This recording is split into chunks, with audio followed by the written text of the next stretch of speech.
So what's up wrestle fans, welcome to WrestleX bulletin. तो guys welcome है आपका wrestling updates के एक और नए वीडियो में, और रोज की तरह बिना टाइम वेस्ट किए बढ़ते हैं अपनी पहली अपडेट की तरफ। सबसे पहली अपडेट जुड़ी है रिसेंटली WWE से रिलीज हुए सुपरस्टार से, जिन्होंने WWE से अलग होने के बाद दूसरे प्रमोशन में अपना डेब्यू कर लिया है, जिसमें पहला नाम है ब्लेयर डेवनपोर्ट का, जिन्होंने स्टारडम रेसलिंग प्रमोशन के साथ फिर से साइन कर लिया है, जहां पर वो WWE में आने के पहले भी काम करती थी। इसके अलावा आइला डाउन के बारे में मैंने आपको बताया था कि आइला डाउन AEW डायनामाइट के शो पर बैक स्टेज मौजूद थी, और अब उनके डेब्यू से रिलेटेड ये अपडेट सामने आई है कि AEW कोलिजन की टेपिंग में आइला डाउन को भी देखा गया है, जिससे ये क्लियर हो गया है कि आइला डाउन ऑफिशियली AEW का पार्ट बन चुकी है। और इसके अलावा शेना बेजलर का भी WWE छोड़ने के बाद पहला मैच अनाउंस हो चुका है, जिसका पोस्टर आप स्क्रीन पर देख सकते हो, जिसमें साफ लिखा है कि शेना बेजलर 5 अक्टूबर को प्रेस्टीज रेसलिंग प्रमोशन के रोजलैंड इवेंट में मैच करने वाली है। नेक्स्ट अपडेट रिलेटेड है WWE के फॉर्मर स्टार एंजो अमोरे से, जो रिसेंटली एक पॉडकास्ट शो में आए थे, जहां पर उन्होंने ये बताया कि WWE के एक प्रोड्यूसर ने उन्हें ये बताया है कि उनके लिए WWE में अभी भी एक स्पॉट खाली है, इसीलिए अभी भी एंजो अमोरे का WWE में रिटर्न हो सकता है। और इस पॉडकास्ट में एंजो ने यह भी रिवील किया कि उनकी ट्रिपल एच से बर्थडे वगैरह पर बात होती रहती है, बट एंजो ने कभी भी ट्रिपल एच से WWE में रिटर्न करने के बारे में बात नहीं की, क्योंकि एंजो ये चाहते थे कि WWE को अगर उनकी जरूरत हो तो ही उन्हें कंपनी में बुलाया जाए। और अब जाकर एंजो को अगर ये पता लगा है कि WWE में उनके लिए स्पॉट खाली है, तो हो सकता है कि एंजो अमोरे का WWE में रिटर्न भी हो जाए, क्योंकि ट्रिपल एच के साथ उनके रिलेशन तो बढ़िया है ही, जिससे उन्हें रिटर्न करने में कोई भी प्रॉब्लम नहीं होगी।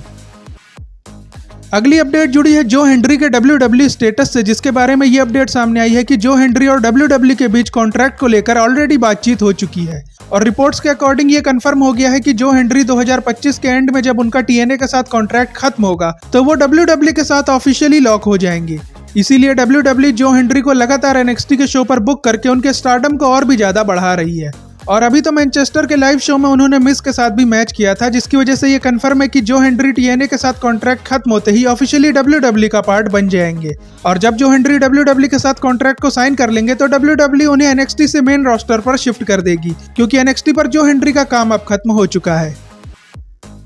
अगली अपडेट जुड़ी है जॉन सीना से, जिन्होंने इंस्टाग्राम पर यह ऑफिशियली बता दिया है कि वो अगले स्मैकडाउन के शो पर भी आने वाले हैं। ऐसा इसलिए क्योंकि उन्हें लियोन फ्रांस का क्राउड काफी ज्यादा पसंद है, इसीलिए वो क्लैश इन पेरिस के पहले स्मैकडाउन के शो पर भी अपनी अपीयरेंस करने वाले हैं। और जॉन सीना के स्मैकडाउन और क्लैश इन पेरिस में अपीयरेंस करने के बाद बस 8 ही डेट्स बचेंगी, जिसमें उन्हें बचे हुए 4 महीने भी निकालने हैं और ब्रॉक लेसनर के साथ फ्यूड भी करनी है, जिसे इतनी कम डेट्स में मैनेज कर पाना काफी ज्यादा मुश्किल होगा। तो देखते हैं कि ट्रिपल एच आखिरकार इस चैलेंज को किस तरह से हैंडल करते हैं। नेक्स्ट अपडेट रिलेटेड है वायर्ड 6 और MFT की फ्यूड से, जिसे हम सभी लोग स्मैकडाउन पर देखना चाहते हैं, क्योंकि MFT और जेकब फाटू सैमी ज़ेन की स्टोरी अब बोरिंग हो चुकी है और फैंस का इंटरेस्ट भी इसमें काफी ज्यादा कम हो गया है। लेकिन अब फैंस को चिंता करने की बात नहीं है, क्योंकि पिछले 2 हफ्तों से वायर्ड 6 के मेंबर्स को MFT के सेगमेंट्स पर नजर रखते हुए देखा गया है, जिससे ये तो क्लियर है कि आगे चलकर WWE MFT और वायर्ड 6 की फ्यूड को कराने वाली है, जिसकी starting WWE clash in Paris के बाद ही कर दे तो काफी बढ़िया रहेगा, क्योंकि क्लैश इन पेरिस के बाद ऐसा हो सकता है कि MFT टैग टीम चैंपियनशिप को टारगेट करे, जिसकी वजह से वायर्ड 6 के साथ उनकी फ्यूड स्टार्ट हो। बाकी इसके अलावा एक रूमर यह भी सामने आया है कि जब वायर्ड 6 और MFT की फ्यूड स्टार्ट होगी, तो सोलो सिकोवा नाया जैक्स को भी MFT का मेंबर बना सकते हैं, ताकि वो निकी क्रॉस से निपट सके और इन दोनों फैक्शंस में बराबर की टक्कर हो सके। और अगर ट्रिपल एच सही में ऐसा करने की सोच रहे हैं, तो फिर ये फ्यूड स्मैकडाउन की सबसे इंटरेस्टिंग फ्यूड भी हो सकती है, जिसके लिए हम लोगों को बस कुछ और दिन का वेट करना है।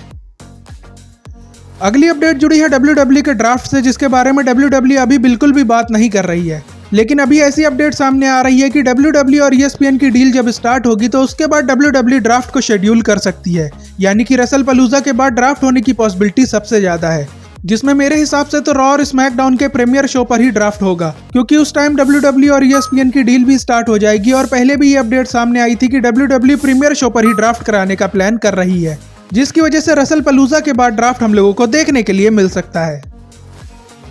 अब बढ़ते हैं अपनी फाइनल अपडेट की तरफ, जो जुड़ी है सेथ रॉलिंस और CM पंक के हेल इन अ सेल मैच से, जिसके बारे में ये अपडेट सामने आ रही है कि WWE ने भले ही बैड ब्लड PLE को कैंसिल कर दिया हो, लेकिन WWE स्टिल सेथ और CM पंक का हेल इन अ सेल मैच कराने का प्लान कर सकती है। और WWE इस मैच को रेसलपलूजा में भी करा सकती है, क्योंकि ओरिजिनल प्लान्स के अकॉर्डिंग क्लैश इन पेरिस के फैटल 4-वे मैच में LA नाइट को पिन करके सेथ रॉलिंस अपनी चैंपियनशिप को रिटेन करने वाले हैं। और फिर WWE सेथ रॉलिंस और पंक की सिंगल फ्यूड को ही आगे कंटिन्यू करेगी, क्योंकि रोमन तो वैसे भी क्लैश इन पेरिस के बाद 1 महीने के लिए टाइम ऑफ पर जाने वाले हैं। और जे उसो को WWE किसी और फ्यूड में इन्वॉल्व कर देगी, जिसकी वजह से सीएम पंक और सेथ रॉलिंस के हेल इन अ सेल मैच के रेसल पलूजा में होने की पॉसिबिलिटी सबसे ज्यादा है। बाकी ट्रिपल एच ने अगर इस फ्यूड को और लंबा करना चाहा तो क्राउन जूल में भी ये मैच देखने को मिल सकता है। बाकी ट्रिपल एच क्या प्लान करते हैं वो तो हम लोगों को आने वाले टाइम में ही पता लग पाएगा। और आप लोग कमेंट करके जरूर बताना कि आप लोग सेथ और सीएम पंक का हेल इन अ सेल मैच देखने के लिए एक्साइटेड हो या फिर नहीं।